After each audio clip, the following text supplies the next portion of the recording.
That's why I was put on this planet, to convert people to like gin. So Susan, you are going to be converted tonight. Hello and welcome to Best Sips Worldwide. I'm your drinking companion, Susan Schwartz, an American travel writer living in London.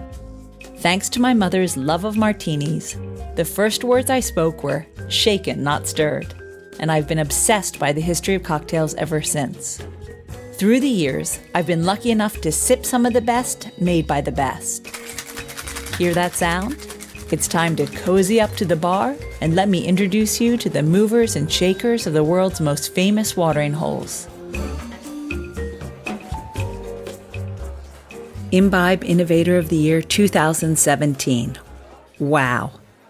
Leon Dalloway, our guest today, won that title by teaching those who are willing to listen all about gin. Lucky for us, he's a natural-born storyteller and can't stop talking about why he loves it so much.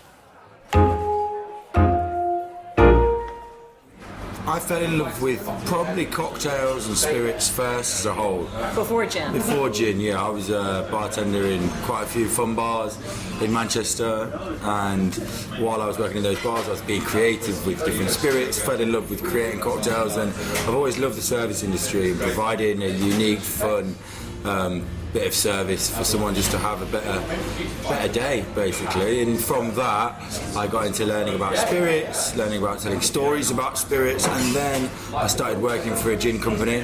I learned about the history of gin, and I learned how connected it was with the history of Britain, of England and of London. And then after moving to London, I kind of saw it firsthand, the gin renaissance happening right now, right when it was back in the day. And I thought, you know what, I want to tell this story. I want to put something fun to it, show people a good time. And the history of gin is pretty rock and roll. It's pretty tumultuous. It's had its ups, its downs. So it's a fun story to tell. And it also tastes pretty good too. Now, were you from Manchester?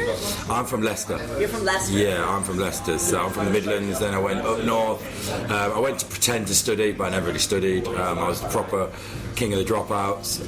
What were you supposed to pretend to study? I turned up to do sociology, but yeah, I don't think I really attended whatsoever.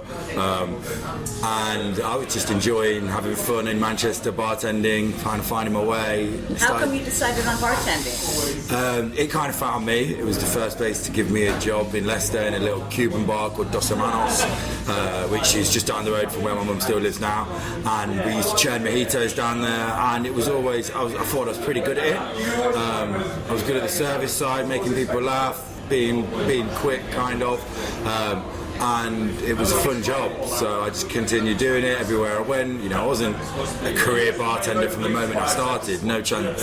But then I kind of realised I was getting pretty good at it. The drinks I was making were pretty tasty. I started winning these competitions, which are an amazing platform for bartenders. I'm sure Ali told you yesterday that as a bartender you're not getting paid much money, but then all of a sudden a brand says, well, if you win our competition, we'll fly you to Mauritius, and that's a nice incentive, right? So, well, what was your first competition? The first comp I won was a trip to Japan, actually, to Tokyo.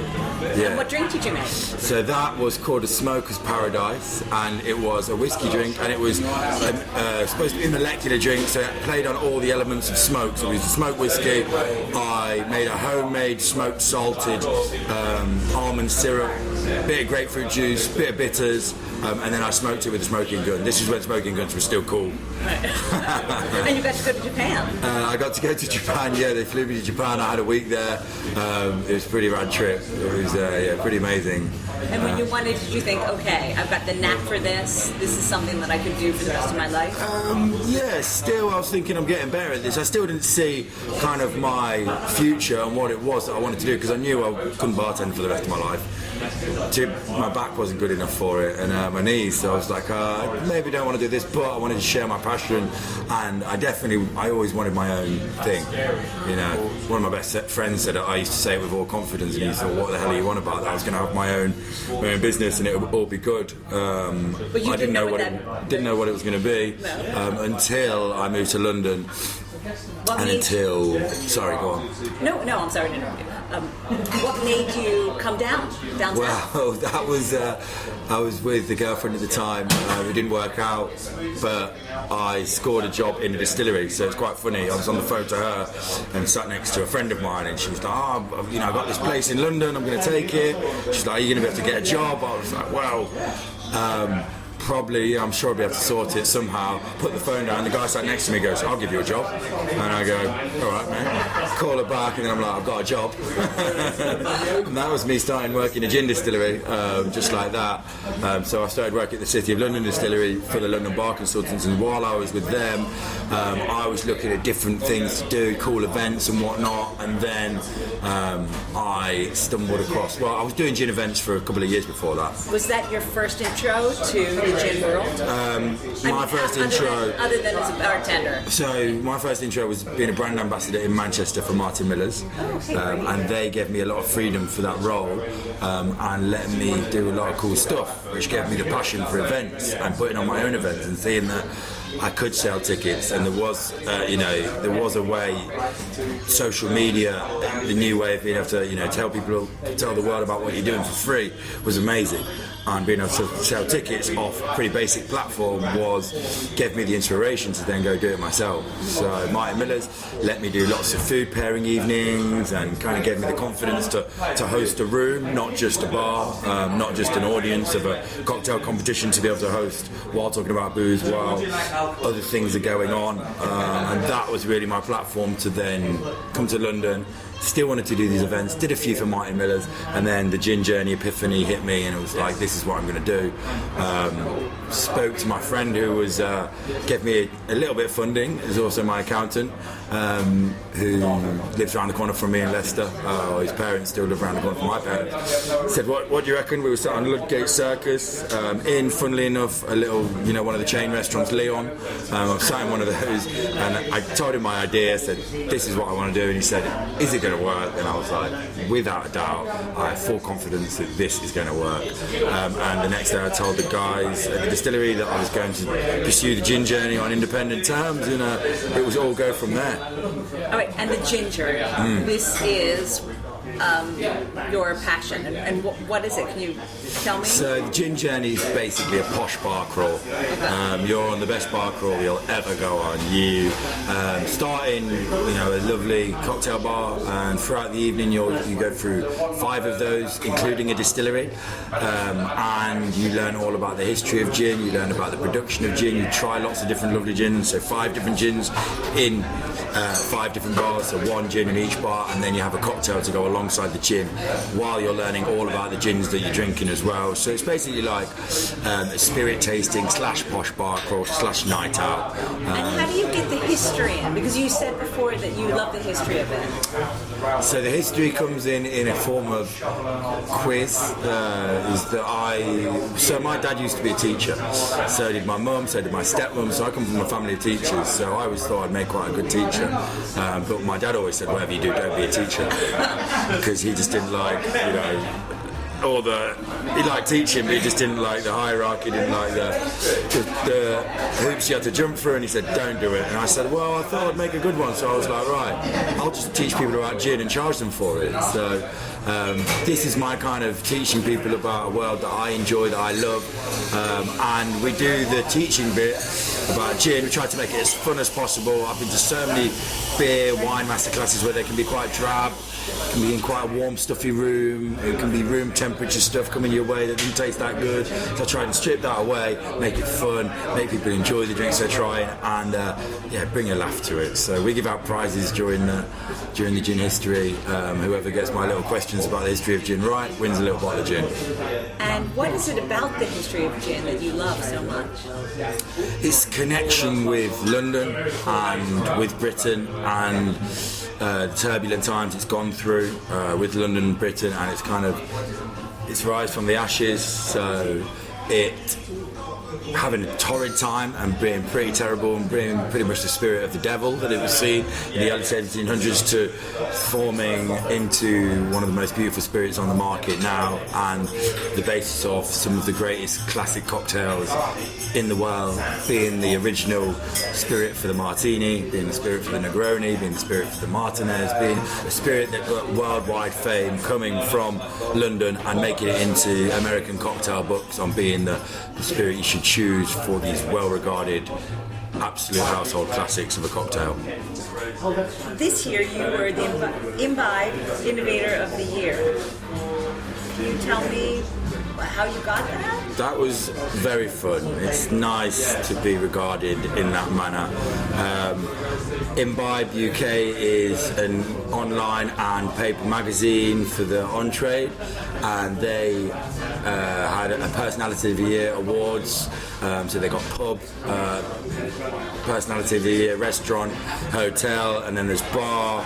And they decided that I was the most innovative person of the past year in the whole booze category, which was pretty cool considering the amount of considering the amount of innovation going on in the UK in booze now, and London probably being the leader in innovation, along with New York and probably Tokyo and a couple of other places. I was pretty proud about that, you know. Do you think one of the reasons, other than you're a fabulous storyteller and it's a wonderful tour, is that you are now not only doing it in London, you're doing it in other places? I think that's it, yeah. I mean, London was the starting point and was very important, and we never want to get away from London, but I think taking it to the other cities, Manchester, Liverpool and Edinburgh, and it being successful has really paid dividends for what we do. Also, launching the Negroni journey, so doing a cocktail on a classic which is not quite everyone's favourite, you know. It kind of it splits the group right down the middle. Yeah, it has a bite. It has a bite. Yeah, some people are disgusted by the mere presence of the Negroni, but some people absolutely love the stuff and kind of will have a Negroni die by the side of them. And bringing a tour just for a cocktail like that to London, I think was hopefully what worked in my favour as well. Because gin is so connected with London. How do you bring that feel to the other cities where it's less connected? We find a connection. We dig deep. So Manchester has the Bridgewater Canal, which was the motorway for trade during the 1800s, and much of that trade was botanical, was making its way down to Warrington and then to Manchester. Also, you know, the historical context is important, but so is the present day. Since I started the tour in Manchester, it's developed so much. It's only been going just over a year, but we now have 2 gins locally to the area that we can showcase on the tour. So I'm showcasing 2 friends of mine as gins. You know, it's quite a bit of a tight-knit industry that we have. 2 people I know that are making Manchester gins I've known for years, but they've popped up and they've created these gins. So we want to tell the story of that. Liverpool, it's got an amazing connection once again. It's one of the biggest ports that Britain has had during the 1800s. Liverpool had an absolutely burgeoning botanical trade. They even have their own botanical museum. So Cocktail Kate, who's my partner in crime in Liverpool, she was the first person to ever work for the gin journey, and she's now a partner with me for Liverpool. She went and did lots of research and found out some incredible stuff about the history of gin in Liverpool. So that was great. And then Edinburgh, I mean, Scotland produces 2/3 of the gin coming out of Britain. I don't think that many people know that. Probably don't. It's a bit of an unknown fact. But because whiskey, obviously, yes. Yeah, and you think gin, London Dry is what you think, right? So you think it all comes from there. A little bit of a fib, that one. London Dry gin doesn't have to come from London. It can come from anywhere in the world. It's a style of gin, but Scotland produces a lot of a gin. Scotland was also... Nice little fun fact is that most of the gin that was being made in London during the 1800s was using a Scottish base spirit, because the taxation on Scottish neutral spirit was a lot lower than making it in England, because the economy in Scotland, the king wanted to boost it at the time, so he brought taxation down. So a lot of the London gins would buy the alcohol from Scotland and then turn it into their gin. So much of the gin drank around the world would have started with the Scottish spirit, and then Scottish gins now are some of the most characterful in the world. I'm surprised there isn't a fight about that, kind of like the Cornish pasty. Exactly, where it was actually yeah. invented. There probably has been a few punches swung. But yeah, Scottish gins are incredible. Like I love them because they really tell a story of where they're from, much like the whiskies. You can get them in London, yeah. So gins like Caroon or Rock Rose, Darnley's View, Porters, Pickerings, all great gins that you'll be able to find in London now. But a lot of the whiskey distilleries will now produce a gin as well. So they already have the license. They produce a load of whiskey, buy a gin still, and make a tasty gin. Why not? Totally, why not? You are making me so thirsty. Good. I think I need a drink. Good. Let's do it. Let's do it. I have to thank Leon for giving me a new appreciation for a spirit that is not always my go-to. I must admit, I now drink gimlets all the time. Next time on Best Sips, we go back to Champagne with Jean-Christophe Grimalet, whose father took a chance and started a new label in a super crowded market and made it a huge success. Until next time, bottoms up. For more information and links to everything you've heard about, plus a bit more, please visit bestbitsworldwide.com. Thanks for listening to Best Sips Worldwide, a spin-off of Best Bits Worldwide. Always remember the wise words of Oscar Wilde: all things in moderation, including moderation, and never drink and drive. Okay, I said that last part. Theme music is by Steven Shapiro and used with permission. You'll find me at the bar